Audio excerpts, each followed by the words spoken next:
Unfortunately, we learned yesterday that a federal agent got shot. Nobody's marching. Nobody's screaming for justice. And the same people who ride over pronouns, silent. ICE is not, though. They recalibrating and not debating. They executing a strategy that targets the very places that tried to shut them down. Now watch what triggered the first wave, y'all. Oh, hey! Hey! Come on! You guys need to get your shit together. I literally got the whole thing. Are you fucking kidding? Watch yourself! Oh, wow. You didn't yell abolish ICE. You didn't have to. You know, when you show up to block federal agents, lock on with people hiding fugitives and act like the law doesn't apply to your side, you're choosing your side. This wasn't some random grab. This was a protest tied to sanctuary politics. And when DHS stepped in, activists realized hashtags don't stop, no handcuffs. And this is the moment reality kicked in, because what came next wasn't a protest. It was removal. Miguel Francisco Moro Nunez is and has a rap sheet that is a mile long. He was arrested. He was charged with grand larceny and also assault. The state of Massachusetts has an active warrant out for him for armed robbery with a firearm. He also has many other charges against him, such as kidnapping and witness intimidation. There's absolutely zero reason that someone who is scum of the earth like this should be running loose on the streets of New York City. He was arrested 4 different times in New York City, and because of the mayor's policies and sanctuary city policies, was released back to do harm to people and to individuals living in this city. Make no mistake, this officer is in the hospital today fighting for his life because of the policies of the mayor of this city and the city council and the people that were in charge of keeping the public safe. They refused to do so, and now we have the situation on our hand where someone who has dedicated their lives to protecting the public is now fighting for his own. I'm calling on every single mayor and sanctuary city and sanctuary governor to change their policies and to change their tactics right now. Their job is to take an oath to protect the public, to protect families that are out there every single day trying to provide for each other and to try to live the American dream, and they want to do so safely in their own communities. How many more lives will it take? How many more people have to be hurt and victimized before we have public safety be a #1 priority in some of our largest cities? He was arrested 4 different times. The CPP officer never got 4 chances. He got a bullet to the face. And the criminal, he got covered from policies that protect him because he's illegal. This isn't bad leadership. This is engineered betrayal. And betrayal always has consequences. ICE made sure of that. I'll say it again, sanctuary cities are sanctuaries for criminals. And I'm going to work very hard with Secretary Noem to keep President Trump's promise and his commitment several weeks ago that sanctuary cities are now our priority. We're going to flood the zone. You don't want to let us into jail to arrest a bad guy in the safety and security of a jail. You want to release him into the street, which makes it unsafe for the community, makes it unsafe for the officer, makes it unsafe for the alien. Anything can happen on a street arrest.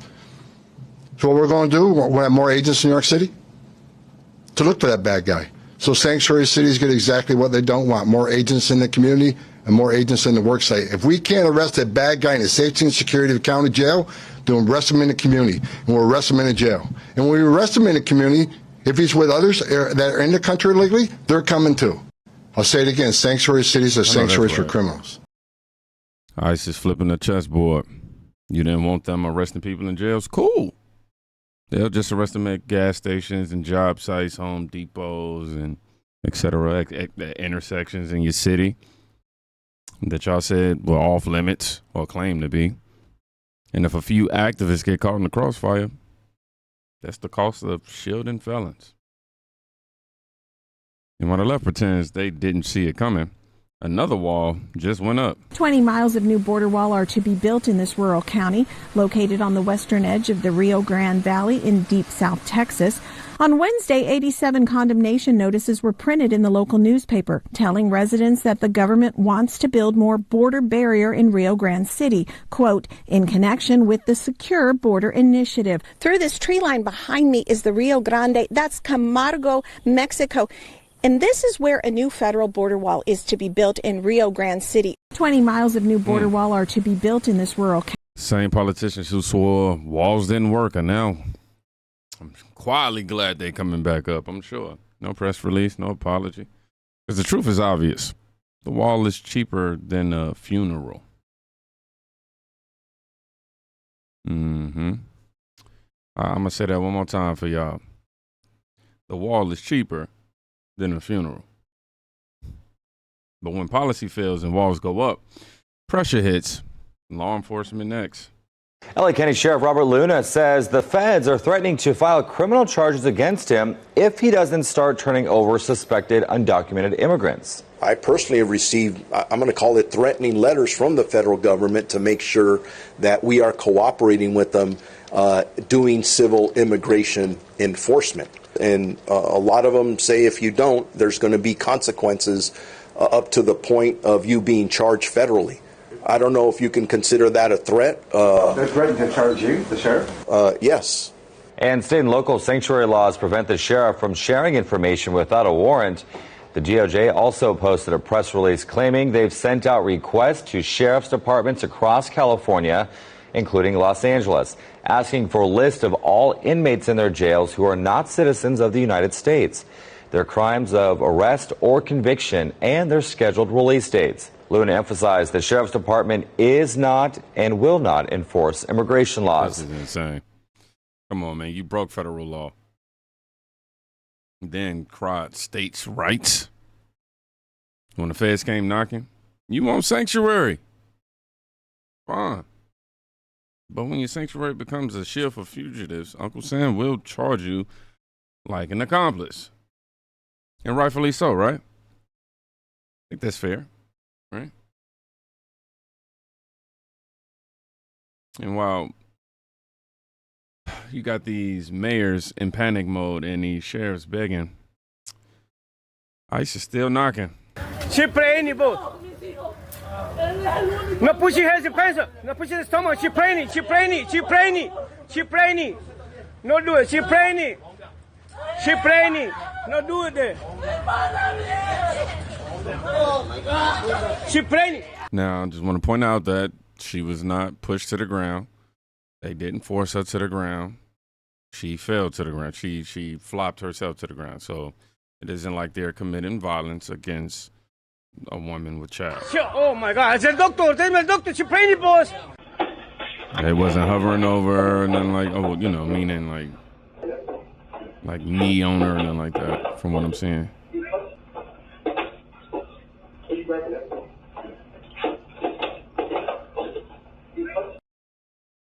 Oh, look like she was in the chokehold though, right there. Hold on, man. She praying. She praying. She praying. No do it, boss. She praying. She praying, boss. Hey. She praying, boss. No push your hands in pencil. No push the stomach. She praying. She praying. She praying. She praying. No do it. She praying. She praying. No do it there. Oh my God. She praying.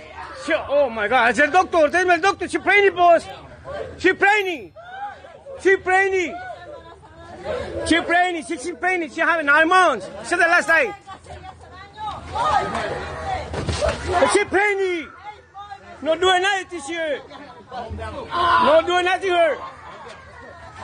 Oh my God.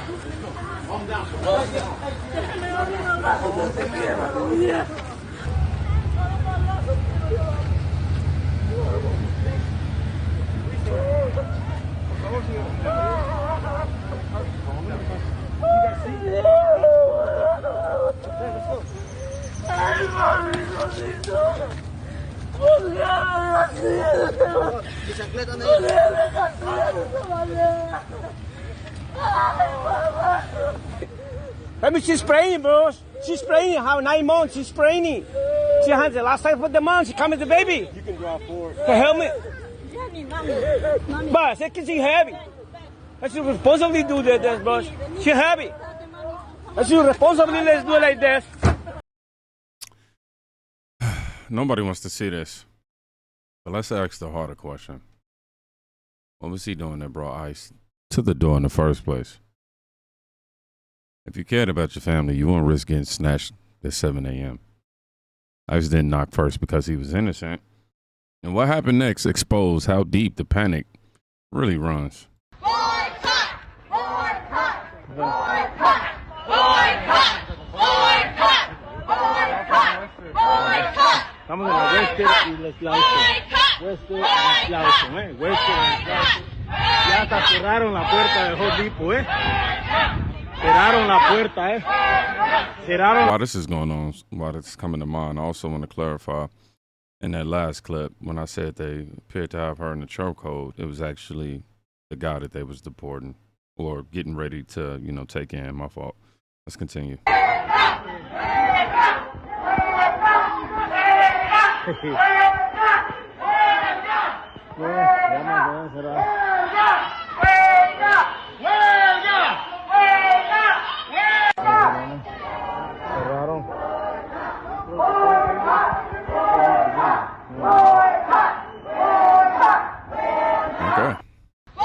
Well, they protested because ICE, they had to show up at a Home Depot. Multiple, as we've been seeing. I want y'all to let this sink in for a second. Because I always want to point out, where the anger from them is coming from, They're not mad when they weren't mad, rather, when criminals were harbored. They just mad when somebody came to stop it. I'm just saying, man. And while they march with these signs that y'all seeing right here, children were crying for help with no answer. So you're telling this committee that the Biden administration, while they were letting all of these unaccompanied minors into the country, and as we've talked about today, they weren't keeping track of them, they issued these kids a hotline that they could call if they had trouble with the sponsor family that they were put with. And you're saying that 65,000 calls to this hotline designated to protect these kids went unanswered? Is that what you're telling this committee? Yes, sir. Wow. One case where a child's call was reporting that grown men were coming into his room at night and they were touching him.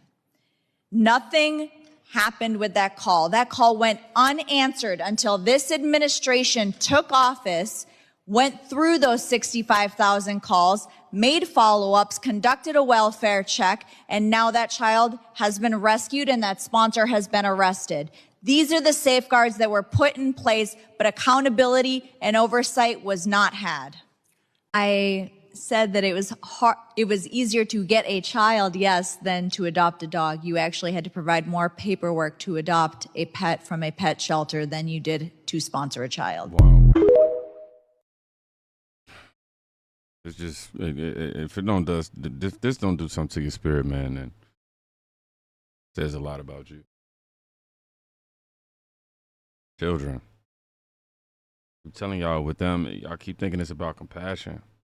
It's not. This is a pipeline of neglect, assault, and cover-ups, funded by our tax dollars and protected by the people who called you everything for questioning it. This is why we need ICE. Over 300,000 children under the Biden administration went missing. You see what I'm saying? But what the media keeps selling these lies, the people who've seen it firsthand, speaking up. I have a public service announcement for all the liberals here on this app. I got some news and y'all are gonna fucking love it. So years ago, I was a corrections officer. I did that for a few years until the man I was married to got sent there. I got y'all. I'm going to turn the volume up. So I had to be transferred out to another prison. which I only worked there for about a year and I didn't like it. I even was a guard for Mystical. He was on my block. This was the first time he went to jail. So as y'all know, I own a cleaning business here in Florida, and I'm tired. My body's tired. I'm exhausted. I'm beginning to have sciatica, and I'm just fucking tired. So I put out my resume to Indeed, and what do you know? A prison contacted me because of my background. Alligator Alcatraz. So I went on a tour Friday. And I have to say that you liberals, you crazy psycho fucking people, are habitual liars. And nobody should trust anything that you say. First off, the pods, they're not really pods, it's fenced in area, which is covered. It is 60 degrees in there to keep the mosquitoes out. There's no mosquitoes where they sleep at all. There's no mosquitoes where they sit, nowhere. The food that they are being served looks like home-cooked meals with a side salad, a fresh side salad. There's no maggots in food, none of that. All of this is a lie, okay? If you did try to escape, you wouldn't make it far, but it's not as people say it is. I mean, I literally drove there. Did I see alligators? Yes, a lot. Also, if you didn't know, before they get there, they are given the option to fly out immediately. But if they don't want to, that's where they go. Because somehow they think that the Democratic Party is going to save them and they're going to get to continue to stay here, but that's not how this works. Before I got there, the mosquitoes, oh my God, I couldn't even put my window down. They were so bad. They were trying to literally break into my car. But once you make it in there, it's none of that. This is Florida, the mosquito capital of the world. Anywho, I go back there Tuesday for orientation. So, wish me luck, and the rest of you, go fuck yourself. She said, there's no maggots, no mosquitoes. Food's clean. Food is clean. She also said, y'all are liars. So they called it a concentration camp. Turns out it's cleaner than most county jails. But that's what happens when narratives become weapons. Truth becomes a casualty, if you will. And if you still don't believe it, this next part definitely ends the debate. Do y'all understand that not a single person has to stay at Alligator Alcatraz? Like, you get that every one of them chose to be there, because every single prisoner that is brought to Alligator Alcatraz is first offered a flight to their home country at no cost. Like, that's what happens when you're caught by ICE and you're taken to Alligator Alcatraz. The first thing they do is they say, you don't have to spend a fucking day here. If you'd like, right now, we can take you to the airport and put you on a plane to your home country. Every single one of them gets that offer. So anybody who is staying at Alligator Alcatraz chose to be there. And also, let me give you some info as somebody who recently spent about a week and a half in jail. The conditions at Alligator Alcatraz, like the bed setup and the bathrooms and especially the food, way fucking better than county jail. Fucking light years better than county jail. Especially the food, because fuck, food in jail sucks. So yeah, stop fucking complaining. Those people chose to be there. They could have got on a plane that very same day. They never had to be there. And the conditions they're enjoying being there are a lot fucking better than county. So if you're just going to complain on their behalf, hush. So, you weren't trapped. You stayed, because deep down, even with the alligators and the heat, America still treats you better than your own country did. or what you left back in your own country to come after you, rather. So if you're choosing to stay, don't act like a victim when the rules actually apply now. I'll just say this. The sanctuary city era seems to be coming to a close. ICE is no longer asking for permission. They are collecting names. And while Democrats keep screaming all these fascism, racism, and all this other stuff, ICE is cleaning up the mess they created. You wanted open borders, but you got open cases, open warrants, and unfortunately, for some of us American families, we got open graves. But now, you get deportation. Y'all be safe. Go check on somebody today. You can quite literally be saving their life. Peace.